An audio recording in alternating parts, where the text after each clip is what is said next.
আসসালামু আলাইকুম দর্শক, কেমন আছেন সবাই? আমরা তো আলহামদুলিল্লাহ ভালো আছি। আশা করছি কাছে এবং দূরে যে যেখান থেকে আজকের ভিডিওটি দেখছেন সবাই অনেক অনেক বেশি ভালো আছেন।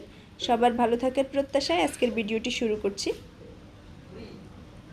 আজকে আমি করে দেখাচ্ছি চিকেন মালাই কোপ্তা কারি। এটা খেতে অসম্ভব মজার। চাইলে যে কোনো অনুষ্ঠান কিংবা আয়োজনে অথবা বাসায় নিজেরা খাওয়ার জন্য এই রেসিপিটি তৈরি করে নিতে পারেন। খুবই টেস্টি, সবাই অনেক বেশি পছন্দ করবে। সো স্বাগত জানাচ্ছি আজকের ভিডিওটি দেখে নেওয়ার জন্য। আজকের রেসিপিটি তৈরি করার জন্য আমি এখানে একটা মুরগির বুকের মাংস নিয়ে নিয়েছি দুইটা। তো এখন নিয়েছি এখানে কয়েকটা কাজু বাদাম, 10-15টা হবে, এক মুঠো পেঁয়াজ বেরেস্তা, আর 1/4 কাপের মতো হবে মিষ্টি দই। মিষ্টি দই বলতে এই দইটা খুব বেশি মিষ্টিও না আবার একদম টকও না, সেরকম আর কি।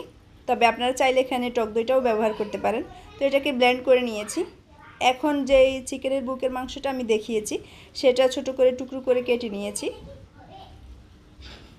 বড় ব্লেন্ডারের একটা জাগ এটা নিয়ে নিয়েছি। আর 2 পিস পাউরুটির আমি ছোট করে টুকরো করে নিয়েছি।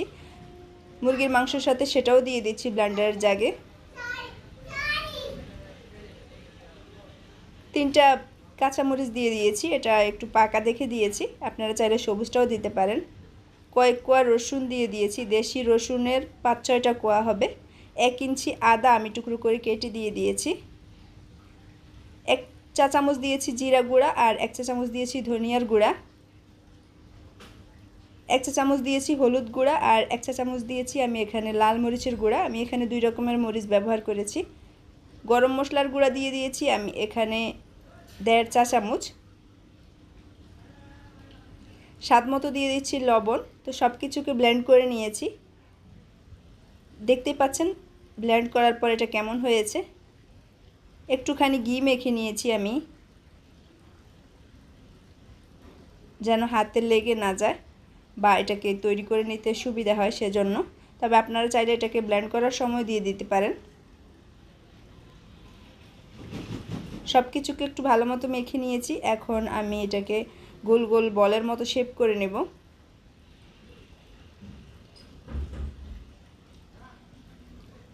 বলগুলো খুব বেশি বড়ও না আবার খুব বেশি ছোটও না, দেখতেই পাচ্ছেন আমি কেমন করে শেপটা করে নিচ্ছি।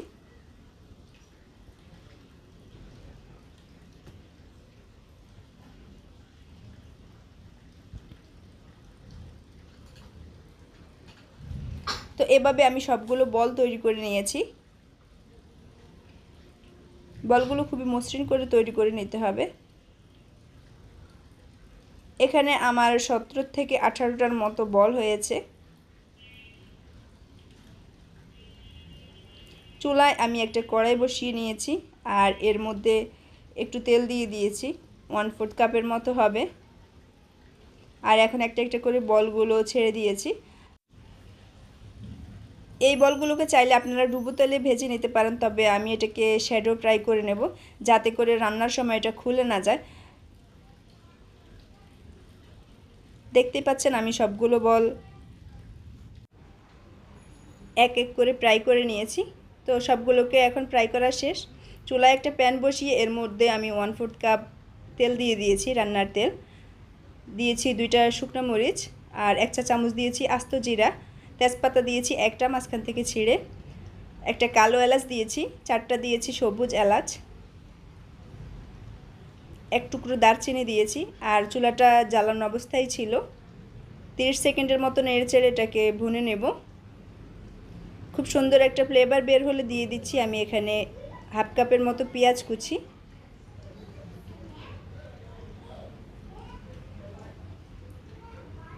পেঁয়াজ যখন একদম নরম হয়ে যাবে তখন দিয়ে দিয়েছি এখানে আমি রসুন বাটা 1 চা চামচ, আদা এবং রসুন বাটা, স্বাদ মতো দিয়েছি লবণ, হলুদের গুঁড়া দিয়েছি 1 চা চামচ, মরিচের গুঁড়া 1 চা চামচ আর দিয়েছি ধনিয়ার গুঁড়া 1 চা চামচ।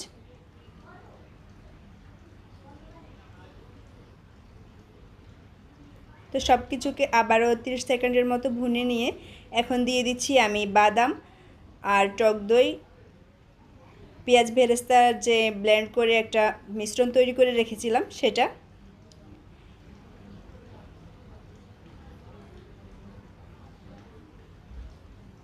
ব্লেন্ডারের জারটা ধুয়ে আমি 2 টেবিল চামচের মতো পানি দিয়ে এটাকে কষিয়ে নিচ্ছি, এতে করে মশলাটাও পুড়ে যাবে না আর আমার বাদামের পেস্টটাও অপচয় হবে না। এই বাদামের পেস্টটা দেওয়ার কারণে রান্নার স্বাদটাই একদম চেঞ্জ হয়ে যাবে।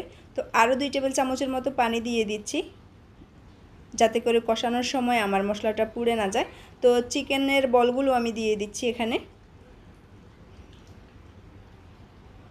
এখন এটাকে আমি মিনিট 5-6 ভুনে নেব।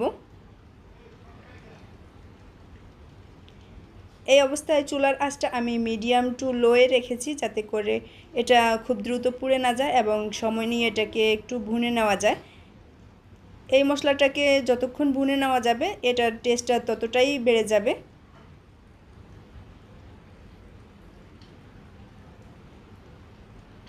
বেশ কিছুক্ষণ এটাকে আমি ভুনে নিয়েছি, তারপর দিয়ে দিয়েছি এখানে 1 কাপ পানি, এতে করে গ্রেভিটাও যতটুকু পানি লাগে ততটুকু থাকবে আর চিকেন বলগুলোও সিদ্ধ হবে।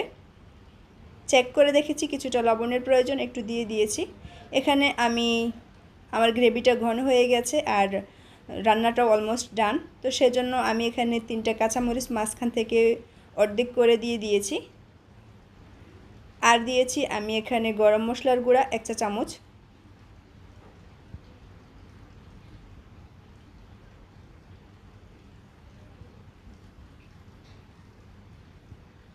সব কিছুকে আবারও ভালো মতো নেড়েচেড়ে মিশিয়ে দিচ্ছি।